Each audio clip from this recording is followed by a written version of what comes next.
Hey everyone, FPS Chazla here. A weekend or two ago, I was down in Wilmington, North Carolina, and got to see the Battleship North Carolina Museum. You may have seen my post on YouTube. I've been there about 15 years ago when I was about 14 or 15 or so, but it was good to get back and see it again. I won't say it's the same after 15 years. I don't really remember too much of it from 15 years ago. Uh, I've been to like some other museum ships since then, so the memories kind of clouded together, but it was awesome to see for sure. Just an enormous ship. This is a shot I took from the bow adjacent to turret 1 here. The left side of turret 1 is in the lower left of this image, and then turret 2 is behind it. And you can see the bridge there with the big rows of windows that are open. I'm not sure what the structure is called below that, but you can see like the same circles, but with the portholes closed. But at the front of that is I think it's supposed to be like it's the conning tower, but it's a fully armored little position that's supposed to survive a shell impact. It's like 16 inches thick of steel, right?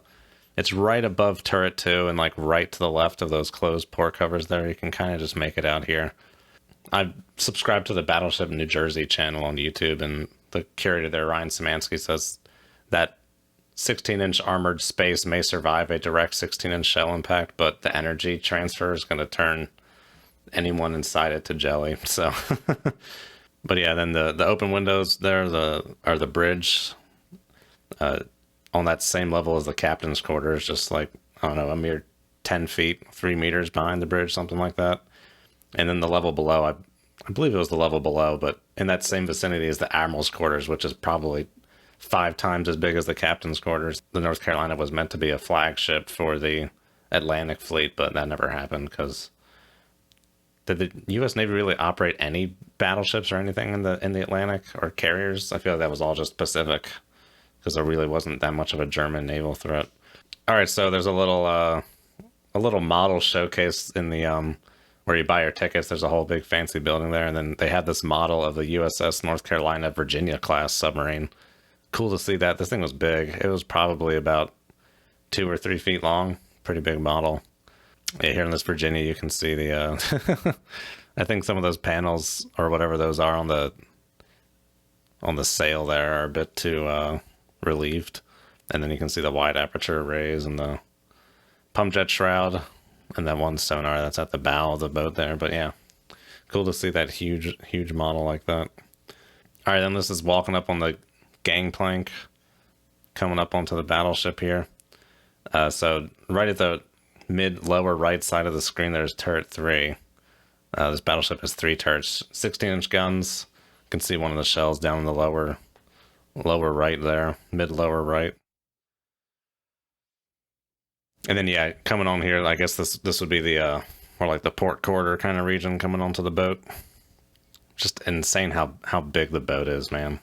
I'm not sure what I'm guessing this is the camouflage scheme it had during World War II that it's painted with, because it was decommissioned right after World War II. Only the eye was stuck around. All right, and here we go. This is that same shell we just saw in that previous image, but this thing is big. 16-inch shell, armor piercing. I thought I listed the weight on it. Oh yeah, that down there in the lower right of the text. Weight 2,700 pounds. So this thing just weighs a little less than my car. It's crazy, dude.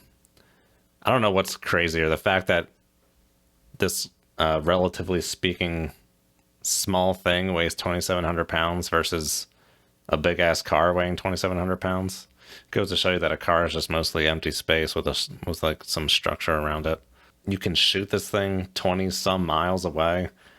That's the insane part. Now the question is that impressive in and of itself? Or is it what I mean is this thing is so massive that it's not really going to lose much speed due to drag compared to like a relatively smaller bullet.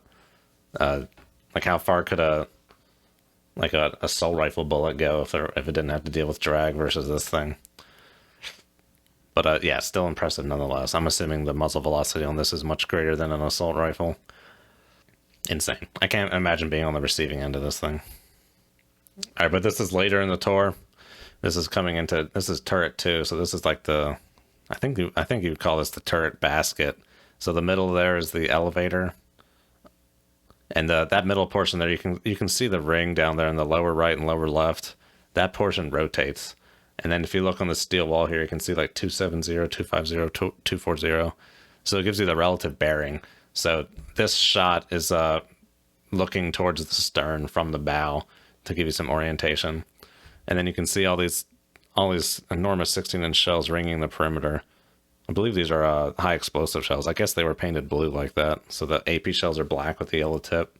And then the HE shells are blue for shore bombardment. And yeah, this fencing here in the middle is added for the museum. That wouldn't be there. No smoking. Yeah, no shit. I wish I'd taken a picture of one of the galleys. Just an enormous space. How much food they would make on a daily basis. It's crazy. It's like making enough food for a small city. It's just incomprehensible how the hell you build a ship this big, because you're just running around. There's wires everywhere. There's piping everywhere. And just the fact that it can all work and work together. It's insane. Very cool to see. Very impressive. But yeah, that's everything. That's all the photos I took. Just 5 photos there. But yeah, if you're in the area, do check it out. It's awesome. In the future, I want to try and organize some meetups potentially for like Battleship New Jersey, USS Nautilus, the Intrepid Museum in New York City, all kinds of stuff. I think that would be cool. I'm not sure if my channel's big enough at the moment to draw out a big crowd, but just have to let out some feelers if that's something that people want to do, because this could be cool to do. I don't know at what point do they make you like get a tour? Is that a thing? Like if you have too big of a group, do they let you just go by yourself? I don't know. But a tour could be fun. Get like a curated tour. But yeah, anyway, I hope you guys like this. In the future, I'll have to record some video. Maybe I'll make one of these videos for what's the name of the boat? I visited the Submarine that's a museum sub in San Francisco 3 years ago. God, time flies. I was out at Lawrence Livermore for a training for work. Okay, it was the USS Pampanito. We'll do that another time. I think we'll look at the Pampanito another time. I got so many more photos of that than I did the North Carolina. Don't know why I wasn't taking photos on the North Carolina. Probably because I was there with my girlfriend, just enjoying it. I visited the Pampanito with a coworker. In the future, when I go to these museum ships, I'll record video. I get a bit self-conscious if I'm recording video and talking about it while I'm recording in like a public space. So what I can do though is I can record video and then come back later and talk over it. But yeah, hope you guys like this. Just something a little different. And see you guys next time. Have a good one. As always, good hunting.